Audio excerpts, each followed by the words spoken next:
যুক্তরাষ্ট্রের প্রেসিডেন্টের সরকারি বাসভবন ও দপ্তর হোয়াইট হাউসে ভূত দেখা গেছে। ১৯০৩ সালে হোয়াইট হাউসের কর্মচারী জেরি স্মিথ প্রথমবার ভূত দেখেন। পরবর্তীতে ফার্স্ট লেডি গ্রেস কুলিজ ও নেদারল্যান্ডসের রানী উইলহেমিনাও ওই ভূত দেখেছেন বলে দাবি করেছেন। তারা বর্ণনা করেছেন ওই ভূতের আকৃতি আমেরিকার সাবেক প্রেসিডেন্ট আব্রাহাম লিঙ্কনের মতো। সাবেক মার্কিন প্রেসিডেন্ট রোনাল্ড রিগ্যানের কুকুর রেক্স ও লিঙ্কন বেডরুমের সামনে ঘেউ ঘেউ করত, কিন্তু কখনো ভেতরে ঢুকতো না।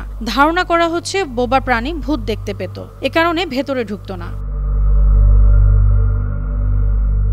১৮৬৫ সালের ১৪ এপ্রিল ওয়াশিংটনের ফোর্ড থিয়েটারে আততায়ীর গুলিতে নিহত হন যুক্তরাষ্ট্রের ১৬তম প্রেসিডেন্ট আব্রাহাম লিঙ্কন। ওই ঘটনার পর থেকে প্রেসিডেন্টের বাসভবন হোয়াইট হাউসে শুরু হয় এই রহস্যময় অধ্যায়।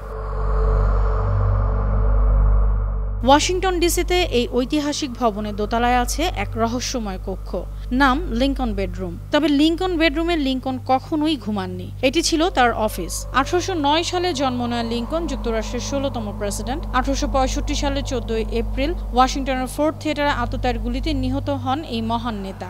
এরপর থেকে শুরু হয় এক অদ্ভুত অধ্যায়। হোয়াইট হাউসে অনেক কর্মকর্তা, অতিথি, এমনকি রাষ্ট্রপ্রধানও দাবি করেছেন তারা লিঙ্কনের আদলের ভূত দেখেছেন। আন্তর্জাতিক ডেস্ক, বানো টিভি।